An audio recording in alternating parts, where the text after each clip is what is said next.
Hoy vamos a hablar acerca de la generación Samuel.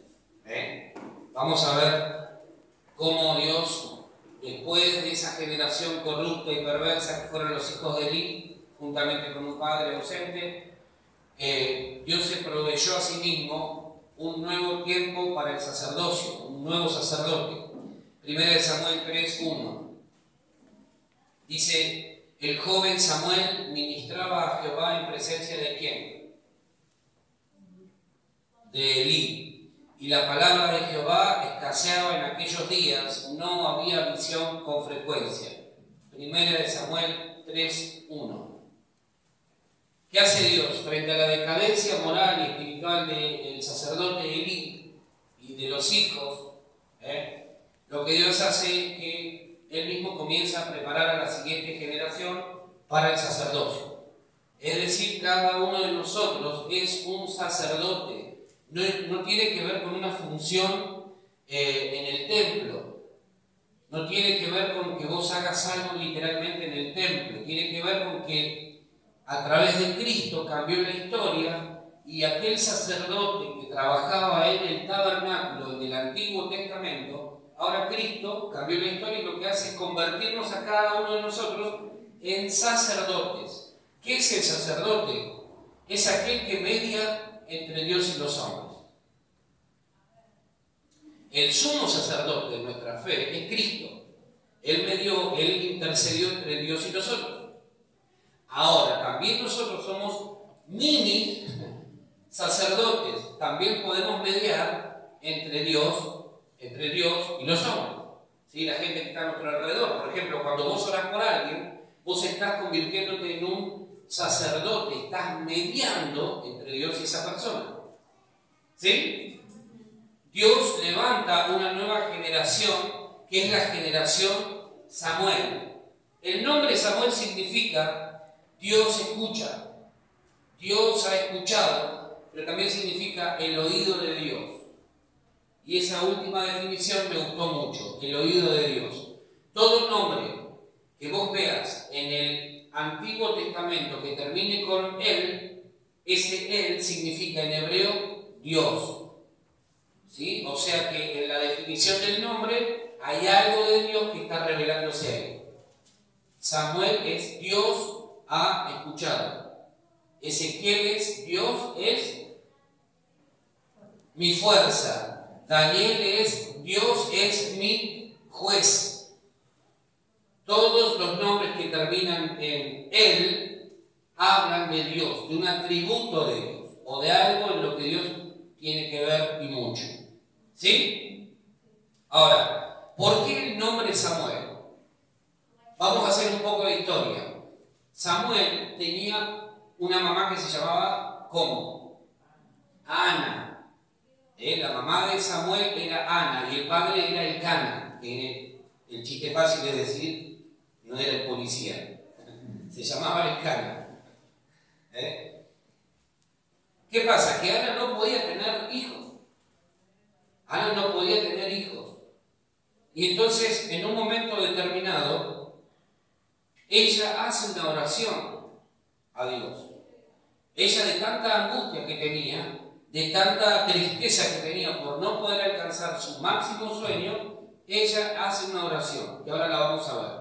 Y entonces, ¿qué sucede? Que a partir de ahí Dios empieza a hacer algo en la vida de esta mujer y a través de ella en la vida de todo un pueblo. ¿Por qué? Porque cuando Dios le regala a Ana la vida de Samuel, también Dios estaba autorregalando a sí mismo un profeta, un sacerdote. ¿Sí? Samuel es fruto de una oración hecha por su madre Ana en un tiempo en que ella no podía tener hijos y literalmente para esa cultura no tener hijos era haber sido fruto de una maldición. Es decir, que no podía tener hijos era alguien que se consideraba maldecido o maldito. Alguien lo había maldecido. O evidentemente había una maldición, razón por la cual no podía ser mamá. Ahora, fíjate que en el capítulo 1, ahí nomás vamos a trabajar capítulo 1, capítulo 2 y capítulo 3. En el capítulo 1, Ana hace una oración. Versículo 11, capítulo 1, versículo 11 dice: e hizo voto diciendo: Jehová de los ejércitos, si te dignares mirar a la aflicción de tu sierva, y te acordares de mí, y no te olvidares de tu sierva, sino que dieres a tu sierva, 3 veces menciona a ella, se nombra a sí mismo sierva, 3 veces, sino que dieres a tu sierva un hijo varón, yo lo dedicaré a Jehová todos los días de su vida. Ella hace una oración y le dice a Dios: Dios, si vos me das un hijo varón, yo te lo voy a consagrar para que te sirva todos los días de su vida. ¿Sí? Ahora fíjense, Dios, quiero que te metas en la película. Dios ve a Elí y a sus hijos corrompidos en total extremo. Entonces, ¿qué sucede? Que Dios se da cuenta que lo que está orando Ana, a él también le convenía. ¿Por qué razón? Porque el pueblo se estaba quedando sin sacerdotes. Ustedes recuerden lo que vimos la semana pasada, el sacerdocio se heredaba. Entonces, ¿qué pasa? Que al quedar fuera del juego, Elí y sus hijos, ¿quién iba a continuar después? Entonces, ¿qué hace Dios? Dios agarra y dice: esta oración me interesa. ¿Cómo es eso, Ana? Sí, si vos me das un hijo varón, yo te lo voy a dedicar todos los días de su vida, te lo voy a consagrar. ¡Epa! Me interesa. Me interesa porque yo estoy escaso de gente que quiera servirme. Yo estoy escaso de gente consagrada. Entonces necesito una persona consagrada. Entonces, ¿qué hace Dios? Es como que le hace el aguante, ¿no?, a Elí y a los hijos. Lo va aguantando, ya sé que se van a ir. Los aguanta. Mientras tanto, Dios permite que Samuel vaya creciendo. ¿Sí? Dios permite que Samuel vaya creciendo. Ahora, yo quiero quedarme en esa última definición de lo que significa el nombre Samuel, el oído de Dios. El oído de Dios. ¿Sí? Después vamos a entender un poquito mejor esto que quiero decir, el oído de Dios. A veces entendemos que el oído de Dios está atento para cuando le pedimos algo, pero muy pocas veces nos transformamos nosotros en el oído de Dios, en escuchar lo que Dios tiene para decirnos. ¿Sí? Y esto tiene en la vida de un sacerdote, como iba a constituirse después Samuel, tiene una suma importancia. No es que Dios me escuche solamente cuando le pido o cuando oro, sino también aprender a escuchar lo que Dios me dice cuando estoy en comunión con Él. Ese es el doble sentido que tiene el oído de Dios. ¿Sí? Es importante afirmar que todo buen y fiel sacerdote es aquel que entrena sus oídos justamente para oír a Dios. El sacerdocio de cada uno de nosotros, en el lugar donde nos movemos, va a depender mucho de cuánto nos entendemos y nos dediquemos a escuchar a Dios. Si no tenemos oídos para escuchar a Dios y lo que Dios nos está diciendo, entonces nuestro sacerdocio va a ser sumamente frustrante. Porque no se trata de hacer lo que nosotros queremos, se trata de hacer lo que Dios quiere que hagamos. Y por eso tenemos que escuchar a Dios. Tenemos que aprender a escuchar a Dios. ¿Sí? El éxito de un líder o de un sacerdote espiritual no es solo que Dios lo escuche cuando ora, sino poder escuchar a Dios cuando Él habla. ¿Qué te dijo Dios esta semana? ¿Pudiste escuchar la voz de Dios? ¿Te estás entrenando para escuchar la voz de Dios? Porque Dios sigue hablando. Dios aún sigue hablando. Hay una canción de Marcos Vidal que es fantástica. A mí, cada vez que la escucho, me hace temblar, porque Dios aún sigue hablando. Dios aún sigue hablando. Y todo aquel que quiera oír, lo puede escuchar. Amén. Dios aún sigue hablando, pero necesita oídos dispuestos a escuchar. Gente que quiera escuchar a Dios. Ahora, Dios escucha la oración de Ana, le concede un hijo varón, y ella, fiel a su promesa, ¿qué hace? Cuando el niño ya había crecido, fue al templo y lo entregó a Dios para que definitivamente sirviera en el templo. Todo eso lo puedes leer después en el capítulo 1, que te recomiendo que lo leas. Lo primero que tenemos que saber es que Dios sigue escuchando y respondiendo oraciones. Amén. Dios sigue escuchando oraciones y las sigue respondiendo. Esa es una razón más que importante para que vos y yo no dejemos de orar. Dios sigue escuchando nuestras oraciones. Dios no pasa por alto nuestro clamor, nuestro ruego. No pasa por alto ninguna petición que nosotros le hagamos. Pero es importante orar. Ahora, lo que menos hace la gente en la iglesia es orar. ¿Cómo Dios va a escucharme? Si no oro, ¿cómo Dios va a saber cuál es mi petición? ¿Cuál es mi ruego? ¿Cuál es mi necesidad? Ahora, tenemos que saber que Dios sigue escuchando y respondiendo oraciones. El Salmo 116.1 dice: amo a Jehová, pues ha oído mi voz y mis súplicas. El salmista con total confianza decía: yo amo a Dios porque me ha oído. Y no solamente cuando le pedí algo que necesitaba, sino me ha oído en todo tiempo. En momentos de angustia, en momentos de debilidad, en momentos donde no sabía qué hacer, amo a Dios porque Él ha oído mis súplicas. Ahora, ¿en qué momento, frente a qué situación fue a orar Ana? ¿Cuando estaba feliz? ¿Cuando las cosas le iban bien? ¿Cuando estaba cómo? En angustia. ¿Sí? Tenerlo presente. Fue a orar cuando estaba en angustia. Primera de Pedro 3:12 dice: porque los ojos del Señor están sobre los justos y sus oídos atentos a sus oraciones, pero el rostro del Señor está contra aquellos que hacen el mal.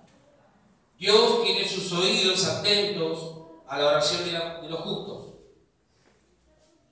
¿Sí? ¿Me siguen? Dios tiene sus oídos atentos. Cada vez que vos decís voy a orar, el oído de Dios despeja cualquier otro ruido que pueda haber en el ambiente y se dispone a escucharte.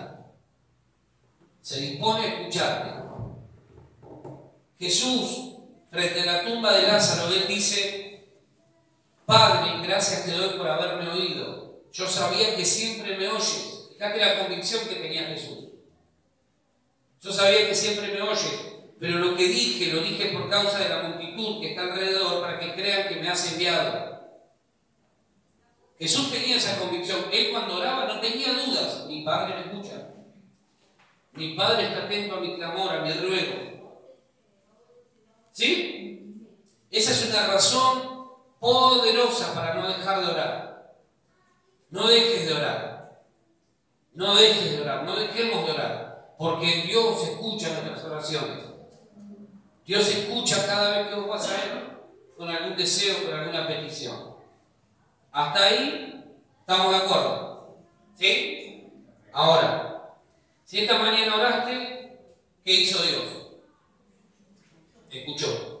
Si ayer durante el día oraste, buscaste a Dios en oración, ¿qué hizo Dios? Si la semana pasada oraste, ¿qué hizo Dios? Escuchó. Porque Dios no es sordo. Dios escucha. ¿Sí? Dios escucha. Dios se deleita cuando sus hijos van a Él en oración. Dios se deleita, Dios tiene placer.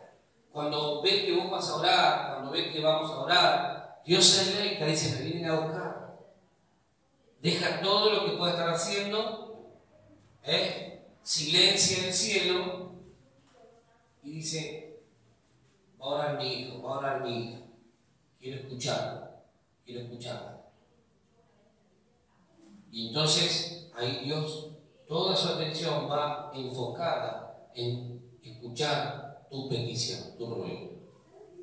¿Sí? ¿Amén? Amén. Hasta ahí está fantástico. Mirá lo que dice el capítulo 1, versículo 10 de 1 de Samuel. Ahí nomás.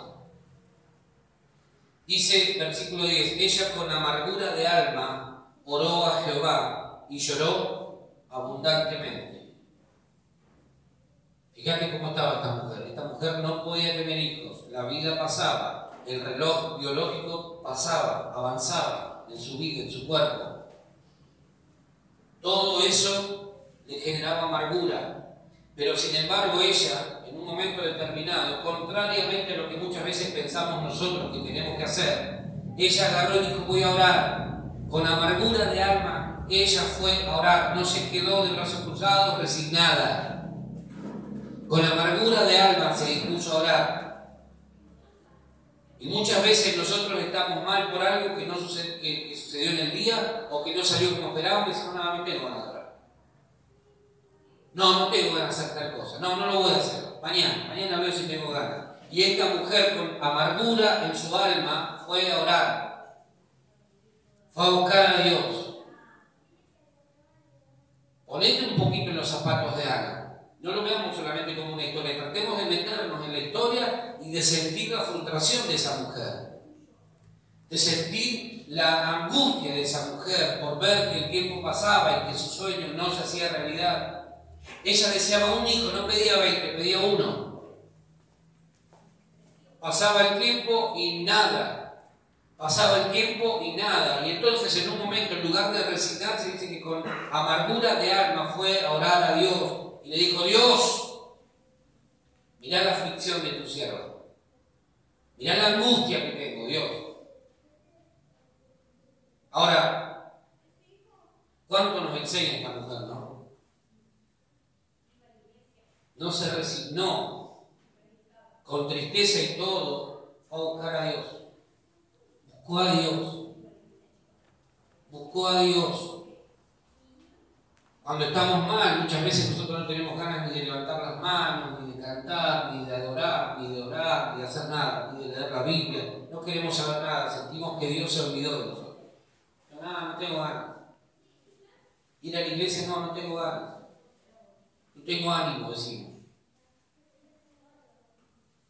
Y esta mujer, en lugar de resignarse, en lugar de bajar los brazos, en lugar de decir: no tengo ganas, agarró y dijo, con amargura de alma y todo, voy a orar. Voy a buscar a Dios. Con amargura, con tristeza, con un bajón tremendo, con una angustia fatal dentro de sí, ella dijo: voy a buscar a Dios. Creo que Dios algo va a hacer, porque Dios, cuando vos vas a orar, Dios conoce la situación de tu corazón, conoce tu corazón, y Dios obra, primero trayendo paz a tu corazón. Te saca la angustia, pone paz, y después obra en aquello que vos te estás pidiendo. ¿Sí? Ella no levantó su voz, no se quejó, no levantó su voz para murmurar, ni para cuestionar a Dios: ¿por qué me pasa esto a mí, Dios? Esta tiene un montón de hijos, la otra mujer de su marido, y yo no puedo tener uno. ¿Por qué? A veces nos pasamos la vida cuestionando a Dios: ¿por qué Dios? ¿Por qué Dios? ¿Por qué Dios? En lugar de decir: Señor, ¿qué es lo que me quieres enseñar? ¿Qué es lo que tengo que aprender? ¿Qué es lo que tengo que cambiar en mi vida para que las cosas sean como deseo que sean y como estoy seguro que también vos deseas que sean? Nunca dudes que Dios quiere bendecirte. Nunca pongas en tela de juicio el hecho de que Dios te quiere bendecir, pero no va a ser a tu manera, va a ser a la manera de Dios. Amén. Dios siempre tiene sus métodos, y lo que no entendemos, en algún momento lo vamos a poder reflejar mejor, lo vamos a poder entender mejor. Pero lo cierto es que esta mujer, en medio de su tristeza, fue a orar a Dios. Un ejemplo tremendo. Muchas veces nosotros, en medio de ciertas situaciones que nos generan poquito de desánimo, no tenemos ganas de hacer nada. No queremos hacer más nada. Es como que son las 3 de la tarde, algo no funcionó y cerramos el día, ya está. Hasta el otro día no queremos ni asomarnos a la ventana. De esa oración, con un corazón quebrantado, dolido, triste, ella fue a orar. Y Dios, que oye oraciones, no solamente la escuchó, sino que también la respondió. Dios no solamente quiere escuchar nuestra oración en este tiempo, también quiere responderla. ¿Sí? En medio de la angustia y el quebranto, ¿qué nació? ¿Quién nació? Samuel. Ella estaba quebrantada, angustiada. Ahora, nunca vamos a saber de qué cosas nos estamos privando de dar a luz si por un momento de desánimo dejamos de orar. Nunca sabremos qué cosas nos podemos perder si cuando estamos tristes dejamos de buscar a Dios. Imagínate, nunca hubiese existido un Samuel si Ana, en lugar de ir a orar, a pesar de su angustia, hubiese dicho, no tengo ganas. Dios hubiese tenido que seguir esperando mucho más tiempo por un profeta, por un sacerdote. Nunca sabremos qué es lo que nos estamos perdiendo si en lugar de orar, a pesar de nuestro desánimo, dejamos de hacerlo. A veces la gente, yo veo que hay una facilidad para desanimarse. No, esto no salió, bueno, ya está. No voy a orar, no leo más la Biblia, no busco más a Dios. Es justamente cuando más tenemos que buscar a Dios. Es justamente cuando más tenemos que buscar a Dios. Se pone difícil la cosa cuando más tenemos que buscar a Dios. ¿Está complicado el asunto? Vamos a buscar a Dios. Vamos a imponernos a nuestro estado anímico.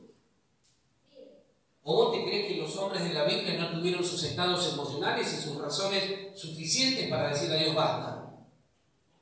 Todos los hombres de la Biblia tuvieron luchas con sus estados emocionales.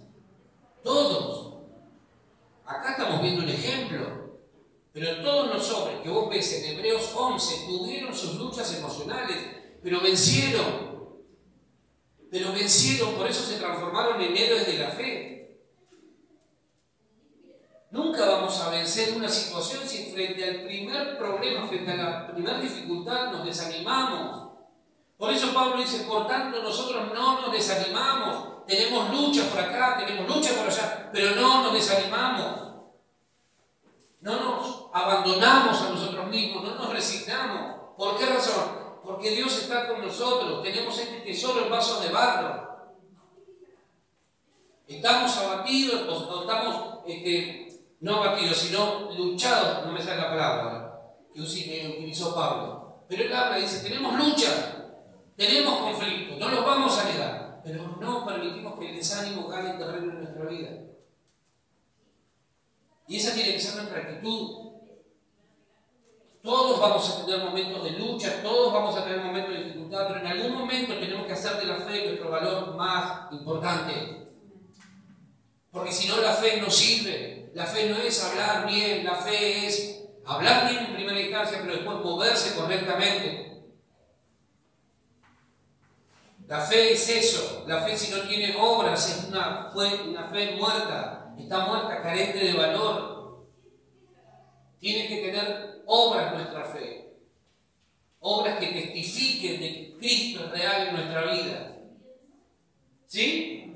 Nunca sabés qué bendición te estás perdiendo cuando dejas de orar. Cuando dejamos de orar hay cosas que nos perdemos y hay procesos que se retrasan. Si Ana no hubiese ido a orar en ese momento, hubiese retrasado quizá, tal vez, la llegada de Samuel. Dios lo necesitaba para un determinado tiempo a Samuel. Y por eso cuando Ana va a orar, a pesar de la tristeza, a pesar del dolor, ella lo que hace un voto. Le dice Dios, si vos me das un hijo varón, yo te lo entrego. Amén, dijo Dios desde el cielo. Es lo que necesito, un tipo consagrado. Y Dios, que es el mejor empresario que existe en el universo, dijo, me conviene, mirá lo que le está ofreciendo.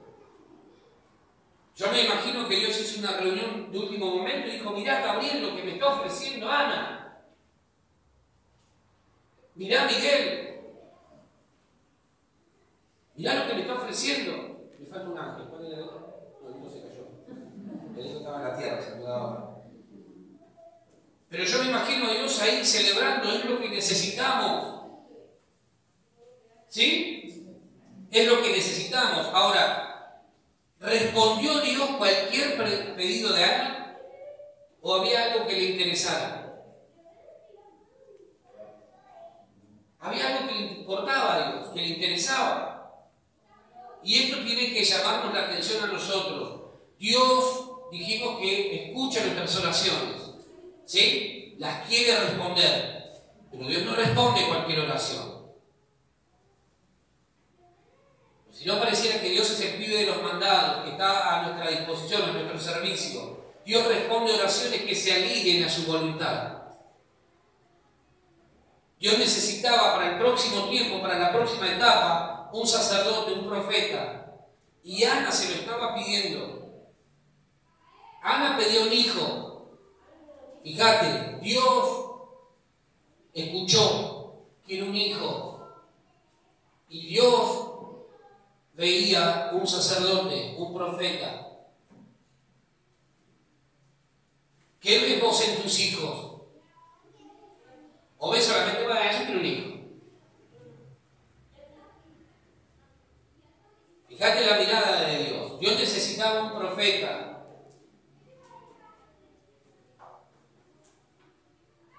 Por eso, cuando escucha, yo te lo consagraré, Dios agarró y dijo, es lo que necesito. Alguien consagrado. Que termine con todo este periodo nefasto de corrupción en el liderazgo espiritual del pueblo. Años yo me imagino a Dios aguantando a Elí y aguantando a sus hijos. Hasta que por fin Dios escucha que una mujer quebrantada, rota, hecha de goma por dentro, viene y le dice, Dios, si vos me das un hijo, yo lo voy a consagrar para que te sirva todos los días de su vida. Amén. Acá está la respuesta. Y como Dios vio que esa oración se alineaba a su voluntad, la respondió. No hay oraciones que Dios vaya a responder a menos que estén alineadas a su voluntad. Por eso hay oraciones que Dios nunca va a responder. Porque están centradas en nosotros, en lo que nosotros queremos, en lo que nosotros creemos que necesitamos, cuando en realidad las oraciones que Dios respalda y responde son aquellas que se alinean a su voluntad. Amén. Dios escuchó esa oración, escuchó el voto. Y por eso le concedió ese hijo tan preciado, Samuel. Dios ha escuchado. Dios ha escuchado. Ella no pidió egoístamente. ¿Cuántas veces pedimos a Dios cosas de manera egoísta? Señor, dame esto, lo necesito. Señor, dame esto que te estoy pidiendo. Dame esto que lo necesito. Y vos ves que pasa el tiempo y Dios no responde. Pregunta, ¿no será que estamos enfocándonos más en nosotros que en ver si esa petición realmente está alineada a la voluntad de Dios?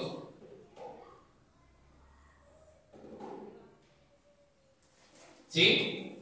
Ahora, Dios le concede un hijo a Ana, como ella lo había pedido, un hijo varón, y Dios se autoprovee un sacerdote, un profeta.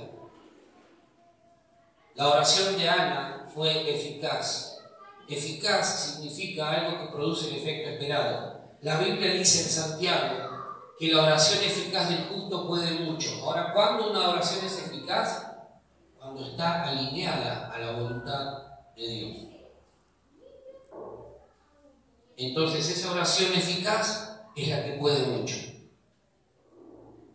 Si Ana hubiese ido a orar y hubiese dicho, por ejemplo, Dios, dame un hijo porque estoy repodrido de que esta me haga la vida imposible. Y yo quiero demostrarle que yo no soy cualquiera.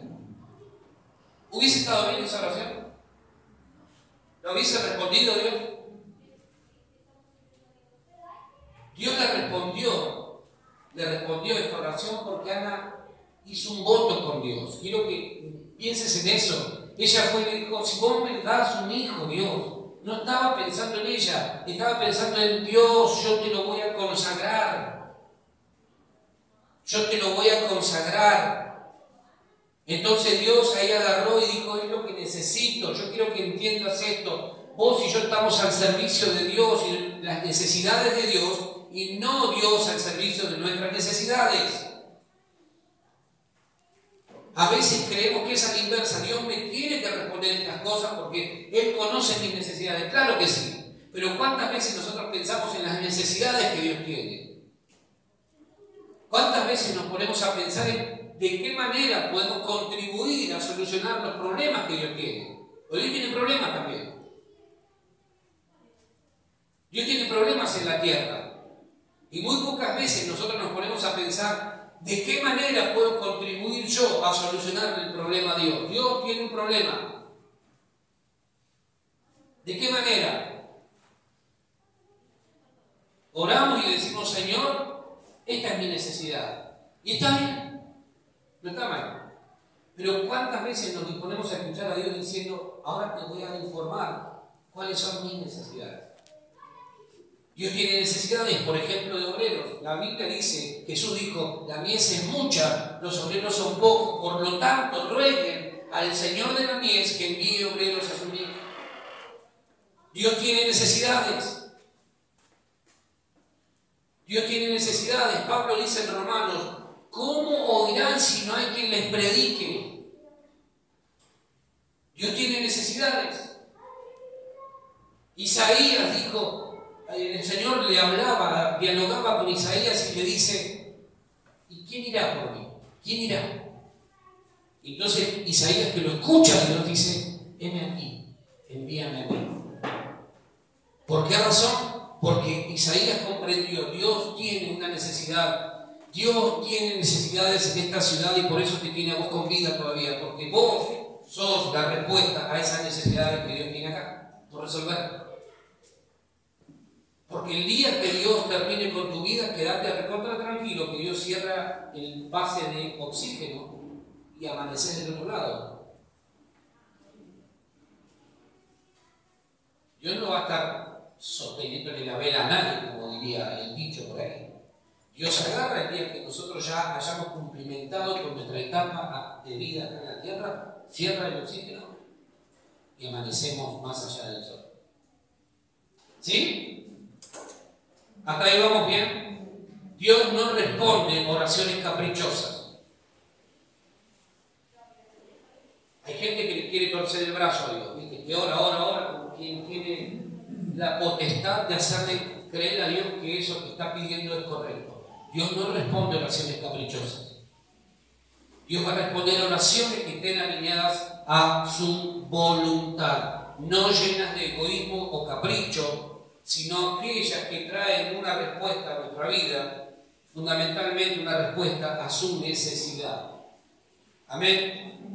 Dios necesitaba un sacerdote y lo encontró por medio de la oración de una mujer angustiada, quebrantada. Nuestras oraciones más sinceras nacen de aquellos momentos en los que nuestra vida está hecha de goma, hecha a pedazos.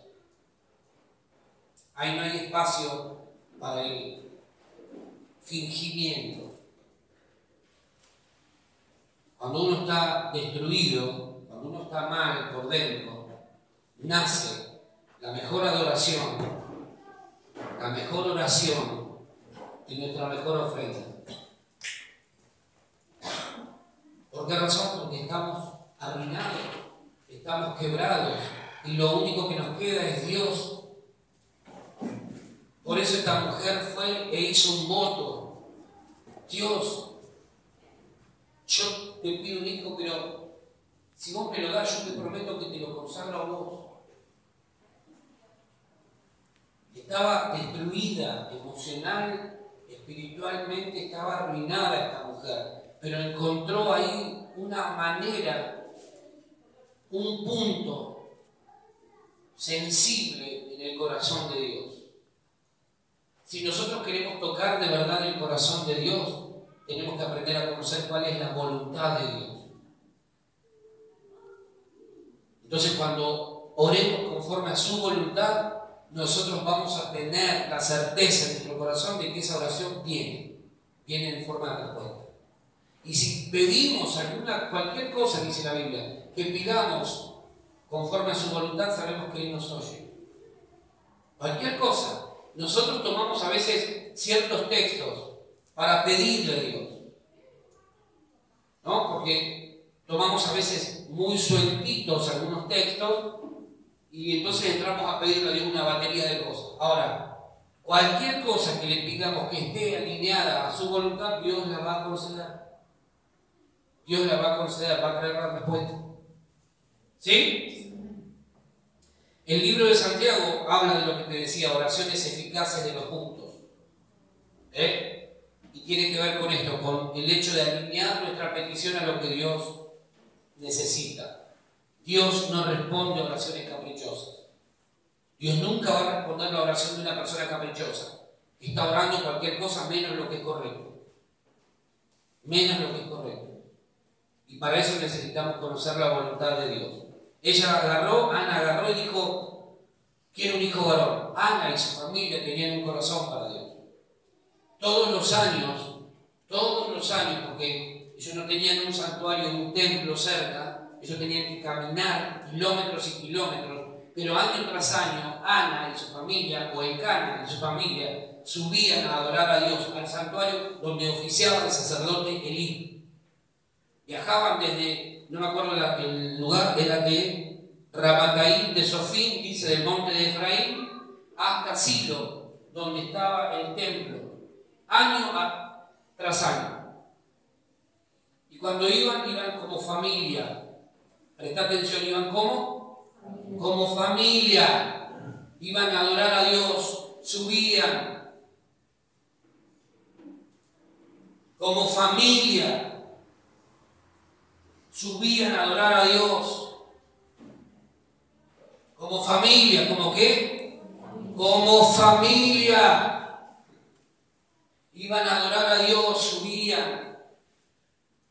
Compartían ese momento especial. Tenían un corazón para Dios. Y ella ora y le dice, quiero un hijo varón para que esté a tu servicio, Dios. ¿Por qué no ofreció otra cosa? ¿Por qué no le dijo, Dios, dame un hijo que yo te prometo que de ahora en más, no sé, voy a limpiar el templo, el tabernáculo? ¿Por qué no ofreció otra cosa en señal de gratitud? ¿Lo podía haber hecho, sí o no? Le pidió un hijo a Dios. Y agarra y dice, si vos me das un hijo, yo te lo consagro. ¿Por qué no dijo, si vos me das un hijo, yo en vez de darte el diezmo te doy el 30%, Dios? Podría haberlo hecho, ¿sí o no? Pero ella tenía un corazón para Dios. La persona que tiene su corazón alineado a la voluntad de Dios, ora conforme a la voluntad de Dios, no conforme a su voluntad y su deseo. ¿Sí? Muchas veces Dios tiene necesidades que suplir y espera que nosotros podamos verlas para poder ser la respuesta a esas necesidades. Siempre oramos esperando que Dios responda, pero muy rara vez, casi nunca le preguntamos a Dios, Dios, ¿cuál es tu necesidad? Tenemos gente a nuestro alrededor que no conoce al Señor, pero nunca le preguntamos al Señor, Señor, ¿será que yo tengo que ir a hablar? ¿Será que yo tengo que decirle algo a mi compañero de trabajo, a mi compañera de estudio, a mi vecino, a mi familiar? ¿Será que yo tengo que ir a hablar de Dios? ¿Será que vos estás esperando que yo vaya? No. No le preguntamos a Dios. Porque pensamos que Dios no tiene necesidades. Ana nos enseña algo que en otras palabras se parece mucho a lo que alguna vez dijera el rey David. Pues todo es tuyo.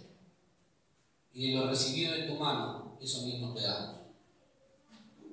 Ella estaba recibiendo un hijo, no estaba recibiendo algo material. Y lo que estaba haciendo era reconocer que ese hijo que ella iba a recibir o que ya había recibido, ¿de quién era? ¿De quién era? De Dios. ¿De quiénes son tus hijos? No me respondas, pensá. Porque lo más rápido que nos sale es decir de Dios.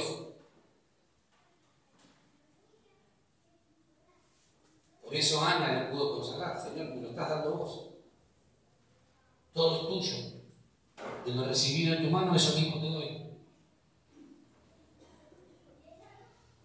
¿Cuál es el principio? Lo que vos consagrás a Dios ya no te pertenece. Si vos le consagraste algo a Dios durante estos años o durante este tiempo, ya no te pertenece. Si vos le consagraste la vida de tus hijos a Dios, déjame decirte que no te pertenece. En realidad nunca, nada nos pertenece. Todo es de Dios. Pero máxime es si los consagramos a Dios. Si alguna vez vos dijiste, Señor, te consagro la vida de mi hijo, te entrego, que muchas veces vemos acá los papás, ¿no?, que vienen con el bebé, lo presentamos, oramos, después lo sacan del templo. Todo lo contrario de lo que hizo Ana. Ana fue una mujer que tenía un corazón para Dios. ¿Por qué? Porque ella dijo, Dios, si vos me das un hijo varón, yo te lo consagro. Va a estar todos los días de su vida a tu servicio. ¿Y sabes qué hizo Ana? Un solo momento esperó en que no fue al templo, mientras el bebé dependía de ella para amamantarlo. Pero dice que cuando fue destetado el niño, dice que ella fue y lo dejó en el templo conforme a la promesa que había hecho. ¿Y sabe dónde crecía el nene? Samuelito. En la casa de Dios, sirviendo a Dios.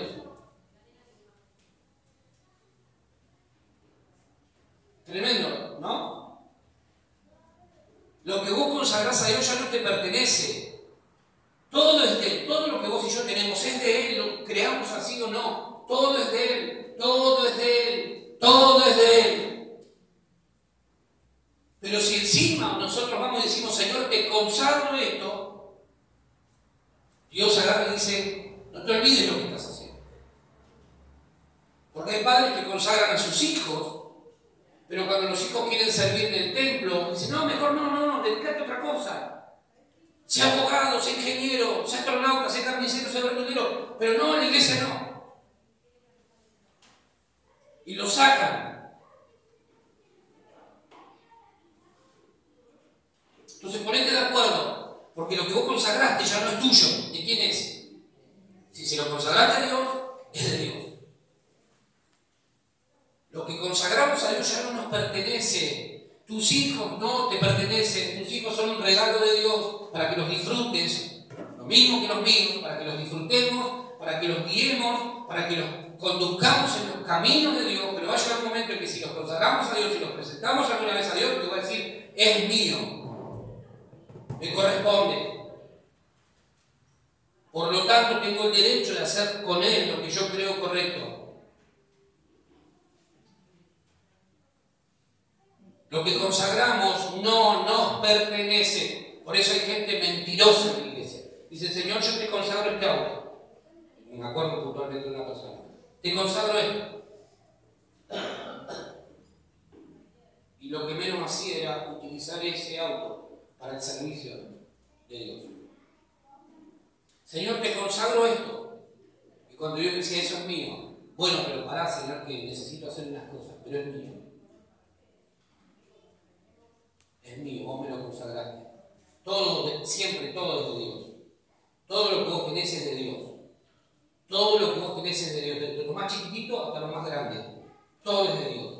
Pero si aún encima vos lo consagraste, déjame decirte que eso es de Dios. Tus hijos son de Dios. ¿De quién es tu hijo o tu hija? Tus hijos de Dios. Entonces el día de mañana, cuando tu hijo quiera servir a Dios de una forma que quizá vos no te cierre, no le digas no, porque lo vas a sacar del templo.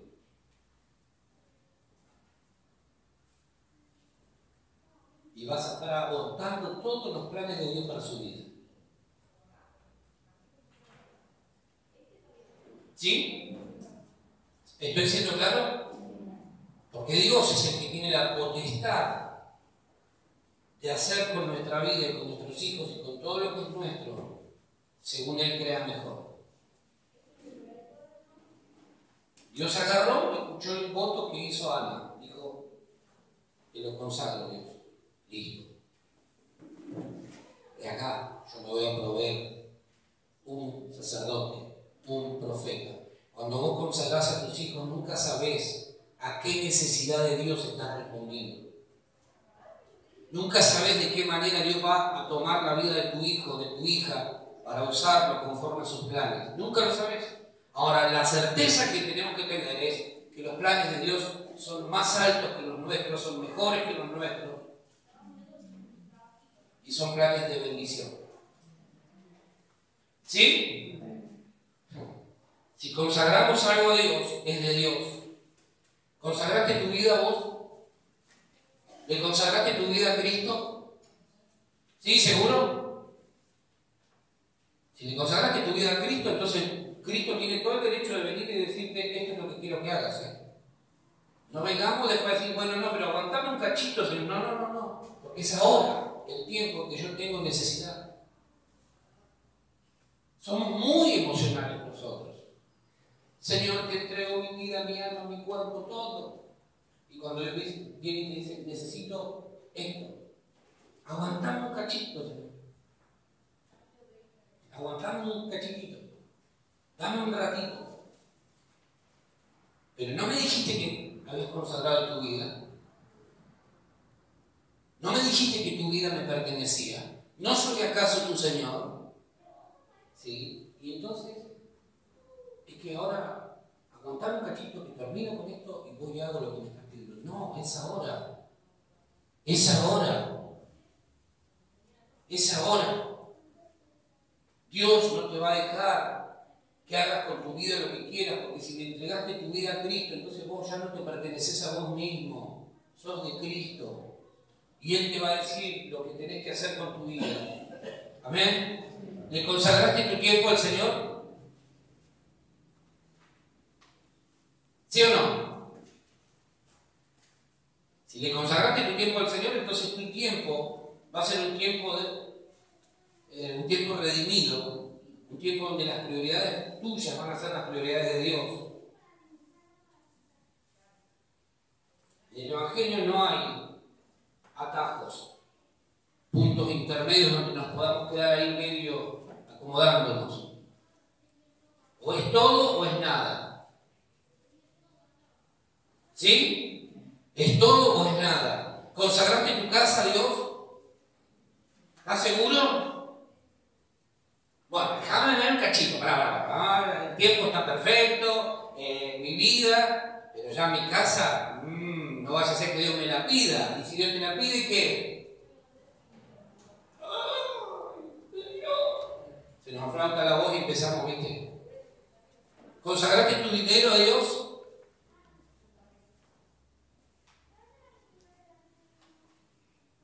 Se pone álgida la cosa. ¿Consagraste tu auto a Dios? Los que tienen auto, tu bicicleta, tu triciclo, tu monopatín, tus rollers. Lo que vos consagrás a Dios ya no te pertenece. Es de Dios. Es de Dios. ¿De quién es? De Dios. Tu computadora, aunque no la tengas todavía, ¿de quién es? De Dios. Lo que le estás pidiendo a Dios y que todavía no lo recibiste, ¿de quién es? Mirá que Dios te toma en serio. Ana no tenía hijo, pero ella dijo, si vos me das un hijo, yo te lo consagro. Dios dijo, amén, es lo que necesito, es mío. A partir de ahora es mío. Todo lo que vos le entregás a Dios ya no te corresponde. Vas a tener que soltarlo. Vas a tener que soltarlo. Si Dios te lo reclama, lo vas a tener que soltar. Porque es Dios el dueño de todo. Amén. Dios es el dueño de todo. Por eso hay gente que pide, y cuando recibe por misericordia divina empieza a dudar de lo que alguna vez dio. Bueno, Señor, no era tan en serio. Yo pedí un auto, pero nunca dije que lo iba a consagrar. Yo pedí una casa, pero nunca dije que lo iba a consagrar. Yo pedí un trabajo, pero nunca dije que iba a dejar de ir al trabajo para estar en la iglesia. Yo pedí esto, pero bueno, vos sabés, Señor, no. Estás haciendo desastre. Estás alterando lo que es correcto. ¿Hasta ahí vamos bien? ¿Sí? Siempre todo es de Dios, que eso nos quede claro, porque Él te provee todo. Él te provee trabajo. Si Dios no te provee trabajo, no hay trabajo. Si Dios no te provee salud, no hay salud. Si Dios no te provee dinero, no hay dinero. Si Dios no te provee tiempo, no hay tiempo. Si Dios no te da lo que vos necesitas, no hay nada. Dios es el que todo lo puede. Él hace todo lo que vos necesitas, te lo provee. ¿Para qué? Para que aprendamos a vivir bien y a honrarlo a Él como quien es, el dueño de todas las cosas. ¿Sí? Ahora, otro principio espiritual que nos enseña Ana es que nuestros hijos son un regalo de Dios, pero le pertenecen a Él. Tus hijos, hermosos, preciosos, divinos, son ¿de quién? ¿De quién? Entonces, cuando Dios quiere hacer algo con ellos, nuestra tarea va a ser, vamos, no nos opongamos. No nos opongamos a lo que Dios quiere hacer con ellos. Tenemos que acompañar el crecimiento. Tenemos que acompañarlos, guiarlos, instruirlos. Instruye al niño en su camino. Y aun cuando fuere ¿qué? Viejo, no se apartará de él. Instruye al niño en su camino. Guíalo, instruirlo y no se va a perder. No se va a perder. Lo que ponemos en manos de Dios jamás se pierde. Todo lo que vos ponés en las manos de Dios nunca lo vas a perder, se va a multiplicar. Lo que vos te guardás, lo que retenés, eso es lo que se pierde. Pero vos ponés la vida de tu familia en las manos de Dios, nunca se va a perder. Vos ponés tu propia vida en manos de Dios y tu vida no se va a perder. Y cuando no sepas qué decidir, qué hacer, qué camino seguir, Dios va a venir a decir, este es el camino. No, ¿verdad? Pero no te vas a perder. Tus hijos no se van a perder si los pones en manos de Dios. Pero todo comenzó con una madre, con una familia consagrada a los planes y la voluntad de Dios. Una familia consagrada produce hijos consagrados. Un padre consagrado a la voluntad de Dios produce hijos consagrados. Una madre consagrada produce hijas consagradas. Esto es así. Porque enseñamos lo que sabemos y reproducimos lo que somos. Vos no podés esperar que tus hijos adoren a Dios y no te ven a adorar a vos. ¿Cómo? ¿De dónde lo van a sacar? ¿De dónde lo van a aprender? No podemos esperar que los demás hagan lo que no nos ven hacer a nosotros. Ahora, lo que esta mujer entendió es, si se lo devuelvo a Dios, mi hijo no se va a perder. Ana entregó lo que el mismo Dios le había dado y Dios hizo algo mucho más grande de lo que ella imaginó con esa ofrenda. Mirá, la mejor ofrenda no tiene que ver con dinero. La mejor ofrenda que vos podés hacerle a Dios es tu propia vida, la vida de tus hijos. Entonces, cuando nuestra vida está rendida a Cristo de verdad, no tenemos problema en las cosas materiales. El gran problema que muchas veces la gente tiene, no hay que dar el diezmo. No, el problema es que tu vida no está consagrada a Cristo. Es más, en el Nuevo Testamento ya ni siquiera es el 10, tienen razón, no es el 10, es el 100. Porque es todo o es nada. Pero cuando vos tenés tu vida consagrada a Cristo, ¿qué te importa si te pide el 10, el 20, el 100? El fundador de la empresa Colgate, el tipo le empezó a creer a Dios. Le creyó a Dios.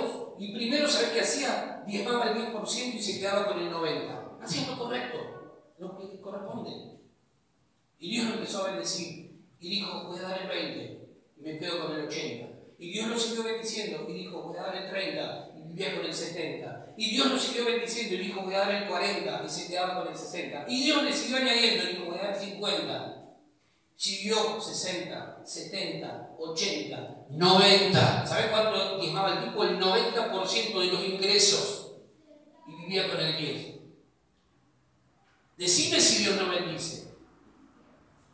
Decime si Dios tiene problemas con la vida. El problema es nuestro, que tenemos una mente así de chiquitita. Pero Dios es fiel. Ahora, Dios no necesita nuestro dinero. Lo que Dios necesita es saber si cuenta con nosotros o no. Porque si tenemos problemas con el dinero, vamos a tener problemas para entregarle tiempo, para servirlo, vamos a tener problemas en otras áreas. Ana entendió, esta es la mejor ofrenda que yo le puedo hacer a Dios. Entregarle la vida de mi hijo, consagrarlo a sus planes, consagrarlo a sus propósitos. Ahora, cuando Dios quiera contar con ellos, no los frenes, no te opongas. Lo mejor que podés hacer es guiar a tus hijos en el camino de Dios. Es lo mejor que podés hacer. Afuera van a encontrar cualquier cosa menos a Dios.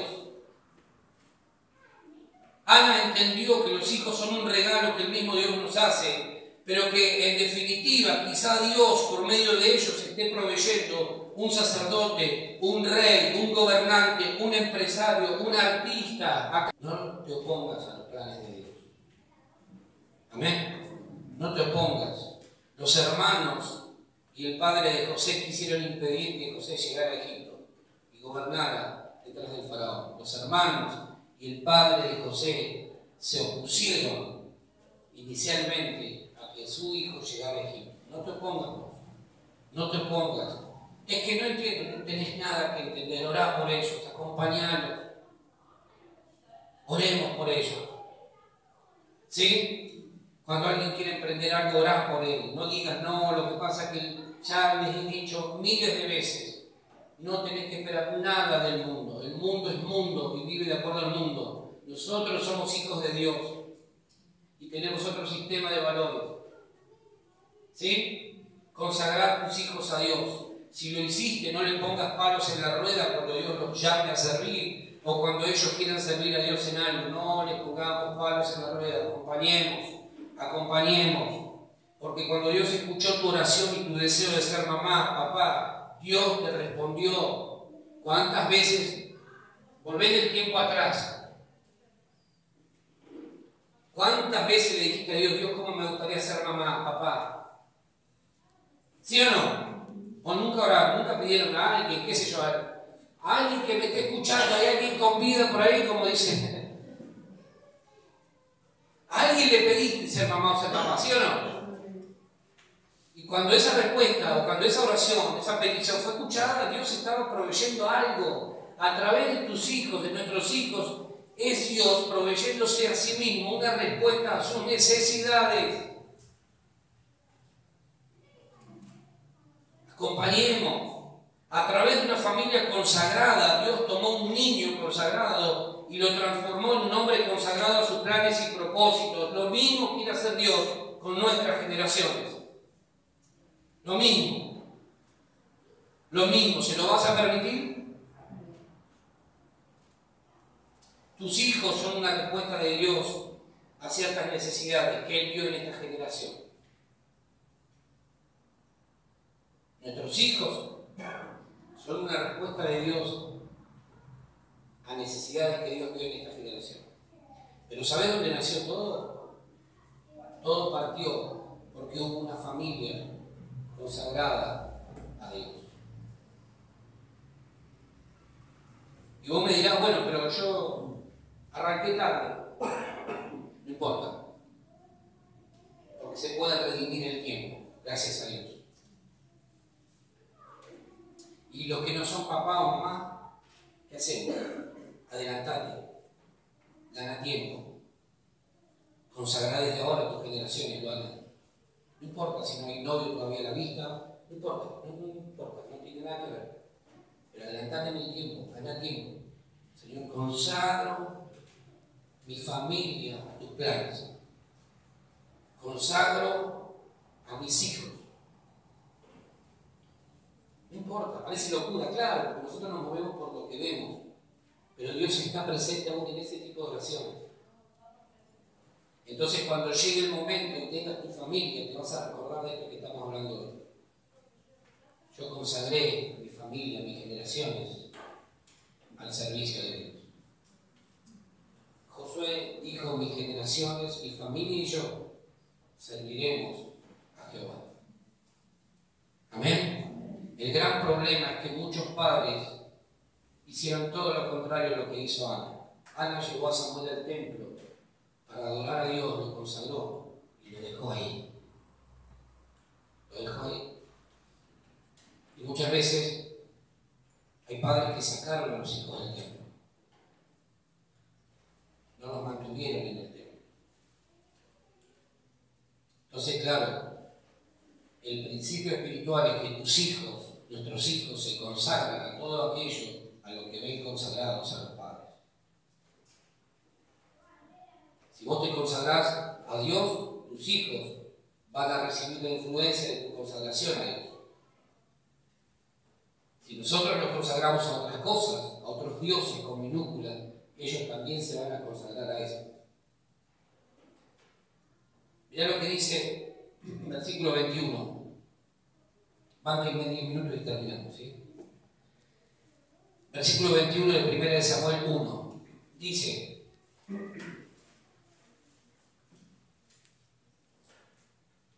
después Subió el varón Elcana con toda su familia para ofrecer a Jehová el sacrificio acostumbrado y su voto. Pero Ana no subió, sino dijo a su marido: yo no subiré hasta que el niño sea destetado, para que lo lleve y sea presentado delante de Jehová y se quede allá para siempre. Y Elcana, su marido, le respondió: haz lo que bien te parezca, quédate hasta que lo destetes, solamente que cumpla Jehová su palabra. Y se quedó la mujer y crió a su hijo hasta que lo destetó. Después que lo hubo destetado, lo llevó consigo, fíjense, con 3 becerros, un efa de harina, una vasija de vino, y lo trajo a la casa de Jehová en Silo. Y el niño era pequeño, y matando el becerro, trajeron el niño a Elí, y ella dijo: oh Señor mío, vive tu alma, Señor mío, yo soy aquella mujer que estuvo aquí junto a ti, orando a Jehová. Por este niño oraba, y Jehová me dio lo que le pedí. Yo pues lo dedico también a Jehová, todos los días que viva será de Jehová. Fíjate que Ana, además de ir a entregar al niño, llevaba también una ofrenda. Llevaba unos becerros, llevaba una medida de harina, llevaba un tanto de vino para presentar delante de Jehová la ofrenda principal, que era la vida de su hijo. Era un momento importantísimo. La familia iba delante de Dios, iba al templo a consagrar, a dedicar al pequeño Samuel, a cumplir con el voto que había hecho esta mujer. Hacían fiesta consagrando a Samuel. ¿Sí? Pero sobre todo por la fidelidad de Dios. Hacían fiesta. Eso es lo que celebramos cada vez que nos reunimos. La fidelidad de Dios. La fidelidad de Dios. Que Dios ha sido fiel, que ha sido bueno. Cuando venimos delante de Dios, venimos no por costumbre ni por tradición. Venimos a celebrar su amor, su bondad, su fidelidad, y entonces hacemos ofrendas de amor en su nombre. Eso es lo que tenemos que tener claro. No saquemos a nuestros hijos del templo. Traemos. A veces nos llevamos a los chicos que decimos molestan. No molestan. No molesta. No molesta. Tráelos que adoren junto al resto de la familia de Dios. Que aprendan a adorar. No los saquemos de la presencia de Dios. Que aprendan a adorar junto al resto de los hermanos. Que aprendan a adorar. Que amen desde pequeños las cosas santas. Consagrarlos al Señor. ¿Sí? Amén. En el capítulo 2 encontramos una tremenda canción de adoración que Ana hace a Dios por su amor y su fidelidad. Y ella dice: mi corazón se regocija en Jehová. ¿Sí? Dice así: mi poder se exalta en Jehová, mi boca se ensanchó sobre mis enemigos, por cuanto me alegré en tu salvación, y no hay refugio como el Dios nuestro. No hay ninguno, no hay santo como Jehová, dice, no hay ninguno fuera de ti. Hace una canción de adoración en gratitud a Dios por lo que Dios le había dado. ¿Sí? Ahora, mirá lo que dice el versículo 11 del capítulo 2. Dice: y Elcana se volvió a su casa en Ramá, y el niño, ¿qué hacía? Ministraba a Jehová delante del sacerdote Elí. ¿Qué es ministrar? Servir. El niño. ¿Qué pasaría si el próximo domingo que tenemos Santa Cena la ministran los niños?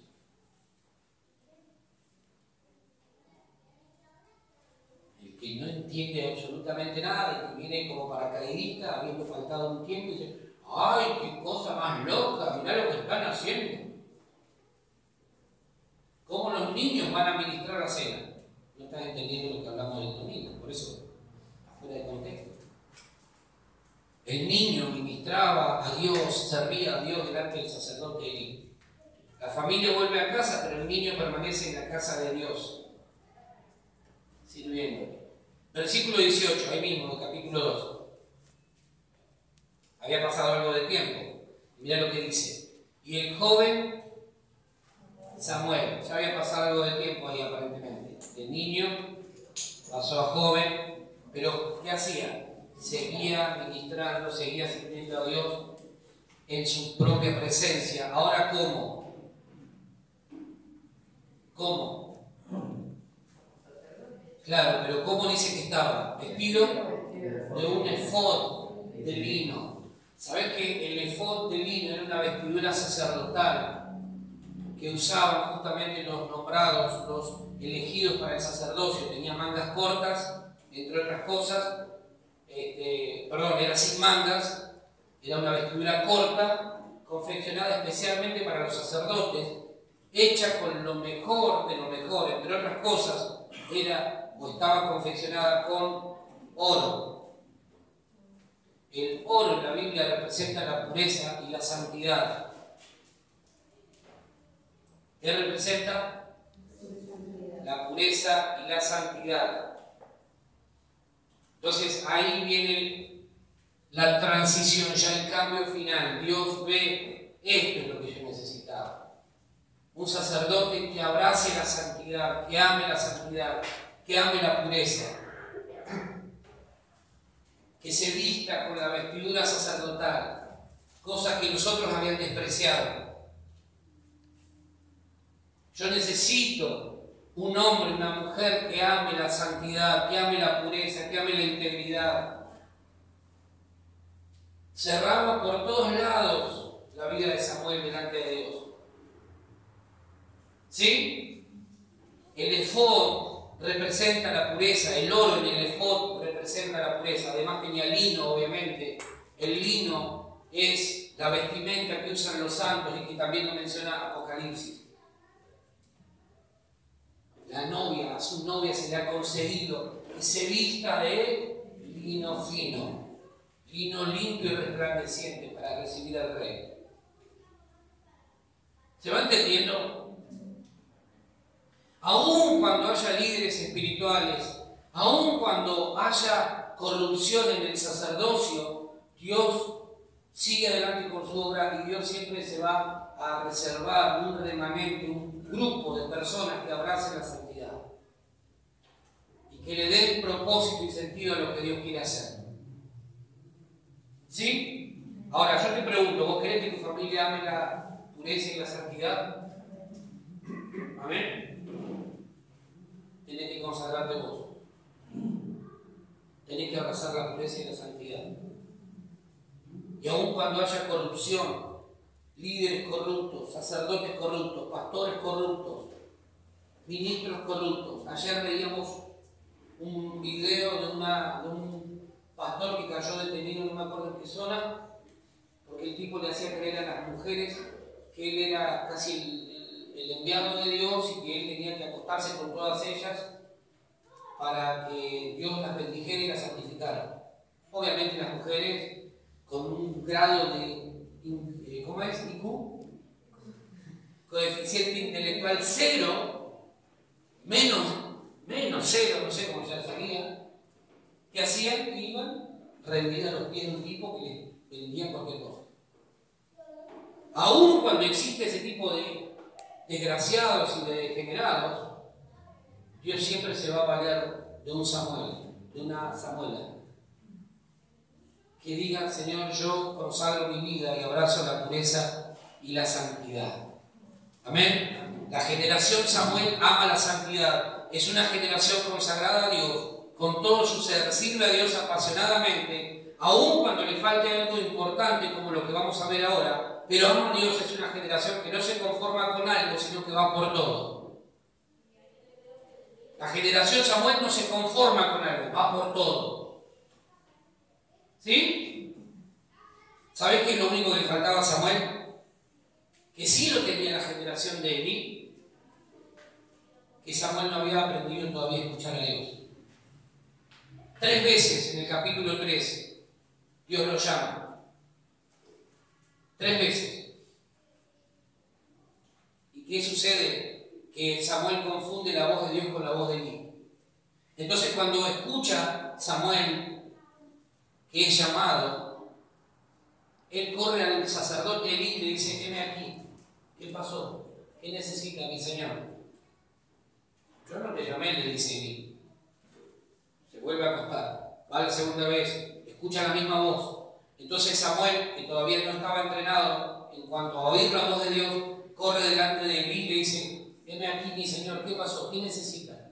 Yo no te llamé. Volví a acostarte, te va a acostar nuevamente. Entonces el viejo Elí, que era viejo pero que sabía algo, agarra y le dice la tercera vez, le dice: no. Cuando vuelvas a escuchar la voz, agarra y decí: heme aquí. Entonces, ¿qué sucede? Se vuelve a acostar Samuel, y cuando vuelve a escuchar esa voz que lo llamaba, él dice: heme aquí. Y entonces Dios empieza a hablar. La generación Samuel es una generación que ama la santidad, que ama la pureza.